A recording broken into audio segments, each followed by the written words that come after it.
Καλησπερίζω όλους τους συμμετέχοντες και λέω και εγώ τα χρόνια μου πολλά για τις ημέρες που περνάμε.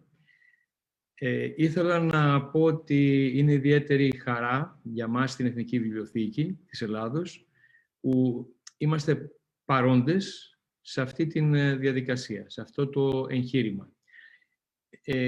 Υπήρχαν έργα συνεργασίας πάντα, αλλά αυτό έχει μια ιδιαιτερότητα. Θυμάμαι την πρώτη μέρα που βρεθήκαμε, πρέπει να ήταν γύρω στο 2016, διορθώστε με παρακαλώ, που δεν γνωρίζαμε τι ακριβώς θα γίνει.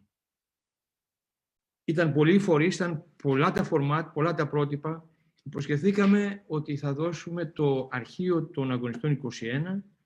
Είχαμε μικροφωτογραφίσει το σύνολο, ψηφιοποιήθηκε το υπόλοιπο και σήμερα παραδίδουμε το σύνολο είναι 23.500 φάκελοι ανθρώπων, αγωνιστών, που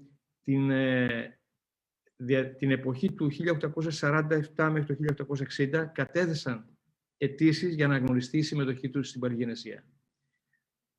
Και οι απαντήσεις της Ειδικής Επιτροπής που τους αξιολόγησε.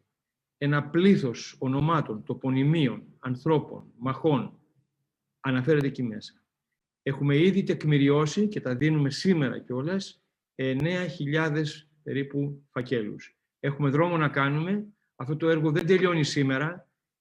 Είναι με αφορμή την επέτειο των 200 ετών, αλλά δεν είναι αυτού του χαρακτήρα επαιτειακό. Είναι μια υποδομή ερευνητική, αυτή που και ο προλαλής σας, ο κ. Δημητρόπουλος, ανέφερε, μια υποδομή και για τους ερευνητές του μέλλοντος, αλλά και για τον απλό πολίτη, τον λόγιο, τον ενδιαφερόμενο, τον ιστηριοδίφη που θέλει να δει στον τόπο του τι συνέβη τότε. Το παραδίδουμε με μεγάλη χαρά και λυπούμεθα αν δεν μπορέσαμε να το κάνουμε όλο, αλλά ποτέ δεν είναι αργά. Θα το ολοκληρώσουμε στη συνέχεια. Σας ευχαριστώ πολύ και καλή επιτυχία σε όλα.